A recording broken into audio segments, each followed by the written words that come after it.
How's it going, everyone?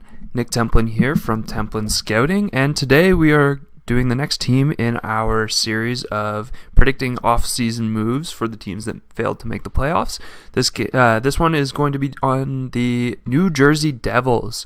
So, this is an interesting team to look at because they certainly got a lot of prospects that I'm excited to see kind of continue to grow. But they also definitely need to bring in some wingers because when you look at who they've got, Miles Wood, I think, had their most goals this season. Jesper Bratt has good offensive upside. I would probably play Zaka on the wing just because of the way this team is built. And probably Bachfest as well. But overall, this team definitely has a lot of holes that they need to fill. But I wouldn't be surprised if they can put together a team that can be competitive as early as next season. So another guy that they could bring in here for next year is Alexander Holtz, their 8th overall pick from 2020. He might be able to play in a top 9 role next season. We'll see. So for now, that's how I've got the roster players that they've currently got kind of sitting. I don't see really any of these guys being ready to be full-time NHL players next season. So let's take a look at the players that the Devils need to re-sign in free agency this year. So looking at their the players that they're losing, you see Connor Carrick, Aaron Dell, Josh Jacobs, not the running back for the the Las Vegas Raiders, Mason Jobst, Ryan Murray would probably be the biggest loss, but I don't think they're going to get him back. I think that there's a pretty good chance that they either want to move on from him or he wants to move on from them. So, looking at the restricted free agents that they have to re-sign here, let's just take a look. So there's definitely a few guys in here that I think they're going to want to bring back, namely Igor Sharangovich, who is really good this year. So let's just... he could probably make a bit more than that, actually. He was pretty productive. So 2-year deal, 1.8. So throw him in there. He can be a good third-line center for this team. Looking at some of the other guys here, I imagine they will want to bring back Mike McLeod. So we will give him slightly less, I would say, than that. On a 3-year deal.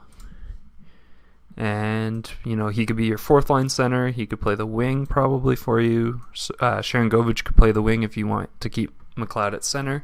So that all looks good to me. Looking through some of the other guys, Nathan Bastian, they probably want to keep. They can keep him for relatively cheap.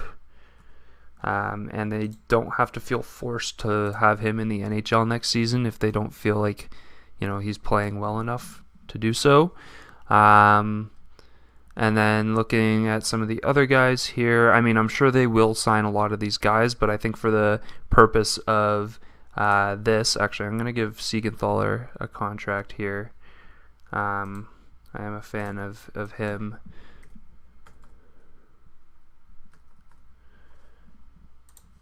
So I'm sure they'll sign a lot of these guys, but for the purpose of this video and looking at their roster and stuff, I don't know that anyone else here will. Maybe Kuokkanen. He was also pretty productive last season, so they might be able to get he looks like he would probably want something in this range for the season he had last year. So let's go with that. Bring him in. So yeah, when you look at it like this, you see this team, it's already a full roster, but I would say overall this is not what they want to go into next season looking like if they want to be competitive. Definitely not the strongest top 6 here.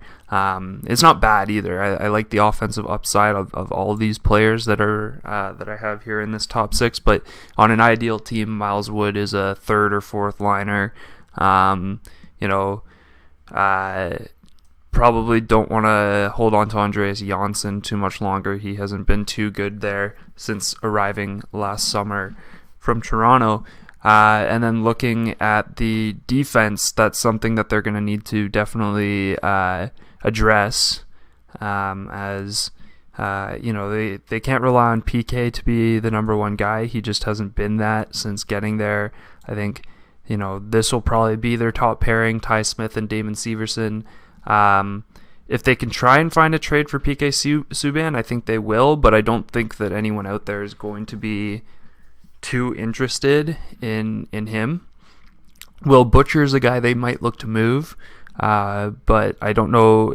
It's kind of hard to gauge his value because sometimes he's playing really well, sometimes he's not. So it all depends on the team and who's seen him in what games, basically, that will kind of think of wanting to trade for him. And then looking at the offense, some of the guys with expiring contracts that could be on the move. Miles Wood, I think they'll try and keep around because he's been productive for them, and he's not a guy that they're gonna have to pay a whole lot of money when his contract is up, and he'll be a restricted free agent, I believe. So it's not like he'll be able to just walk away. Jesper Vokvist, I think they want to keep. He's still young, got good upside. Same with Bratt. So overall, I would say if they were going to trade one of these guys from the main roster here, actually I'm going to move Bastian down to scratch because I don't think he'll be a full-time member of this lineup next season. If they're going to look to trade somebody, I think it'll be Andreas Janssen. Try and just get some value for him somewhere. Look to a team that could use kind of like a third line, fourth line forward in Janssen with a little bit of offensive upside. So looking through here, be the kind of guy that maybe, the Oilers could be a good fit actually, and try and get one of their fourth line forwards to come over in the trade in return. Could bring in, let's see, you could ask for Kyle Turris, but I don't think you would want him. Could look at Jujhar Khaira. I think that could be something that could be swung here.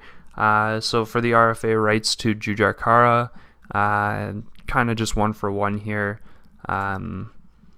Make that deal. I know a lot of Edmonton fans really like Jujhar Khaira because he's a good heart and soul guy. Andreas Janssen, may not be the value that they want to see coming back in return, but I do think he's a better offensive player for the Oilers that, they could even play him in their top 6 potentially. It was something he was able to do in Toronto. So going from there, we're going to just go over to this and make sure that we sign Jujhar Khaira to a contract.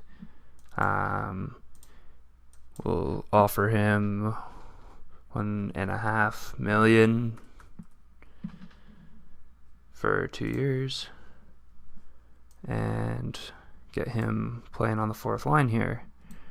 So from there, we can take a look at some of the free agents here on the wing because that's something that they're going to want to address right away.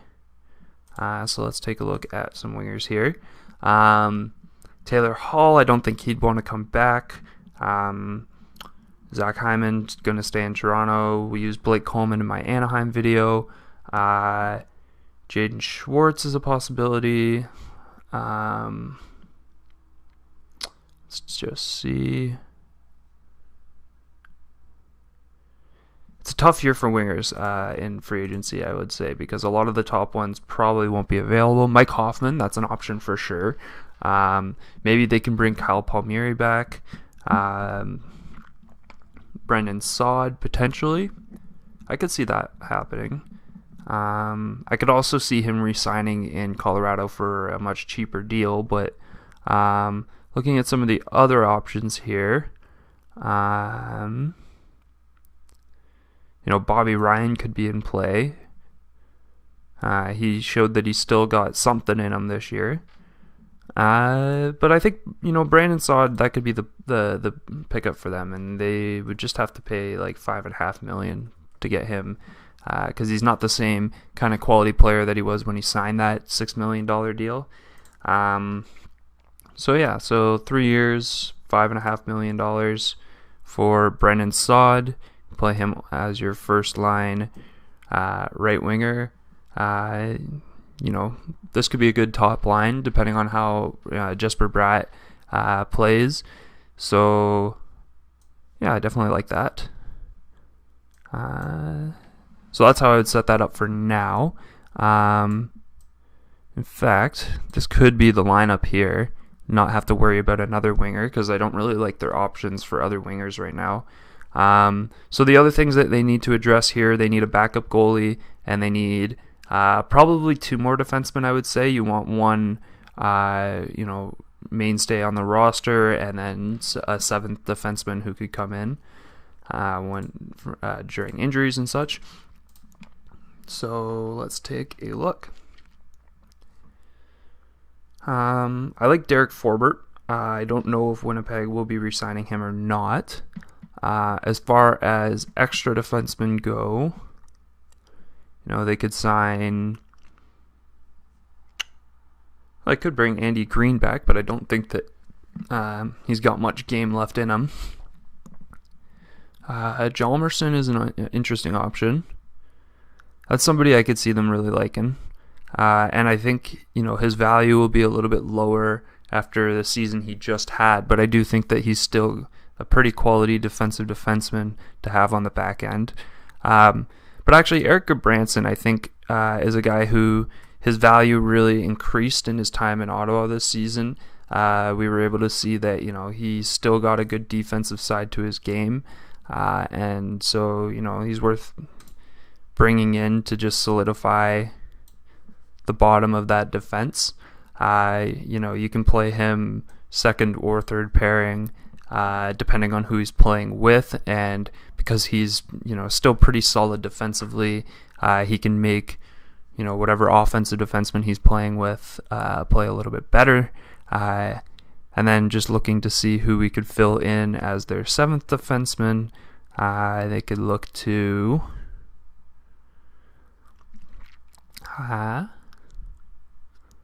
I like Jalen Chatfield, but I think Vancouver will re-sign him.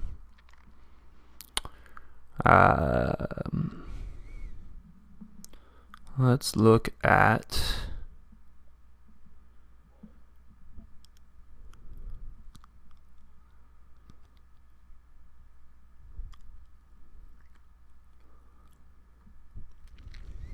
let's look at Kevin Connaughton maybe.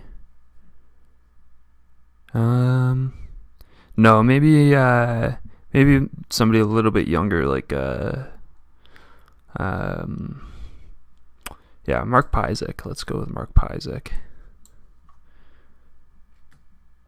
Get him on like a $1 million deal for 1 year.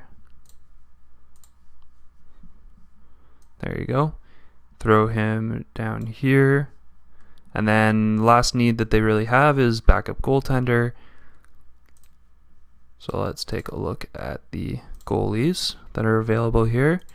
Take a look at some of the better save percentages in the league here. And then take a look at some of the guys who probably won't be returning to the team that they played for. So let's see. Yaroslav Halak, that's an option there. I think he'll become available because the play of Jeremy Swayman this year proved that he can definitely be a solid backup in the league. I don't think they'll bring back Scott Wedgwood. Devin Dubnyk could be an interesting option. Brian Elliott. Looking through some of these other guys. These guys didn't play a whole lot. Alright, let's take a look up here. And I think yeah, I think Halak will be our choice here. So we can probably get him on like 850. Yeah, I like that.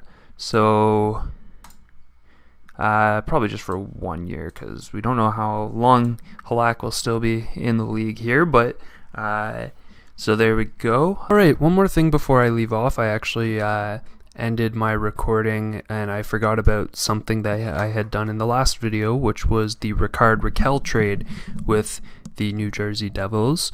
And because I want to keep things consistent throughout my series here, and I'm going to try and remember the trades that I made in other videos, so I'm going to make sure that I've got this one in here just to end this one off. So Rakell for Vukovic and a second round pick was the trade that I decided on. So this would be the actual lineup that we would be looking at. So I'll just probably edit this part into the end of what I had already for this video. So let me know how you feel about some of these moves. If you like this kind of video, please consider giving me a like and subscribe if you're looking forward to more content like this in the future.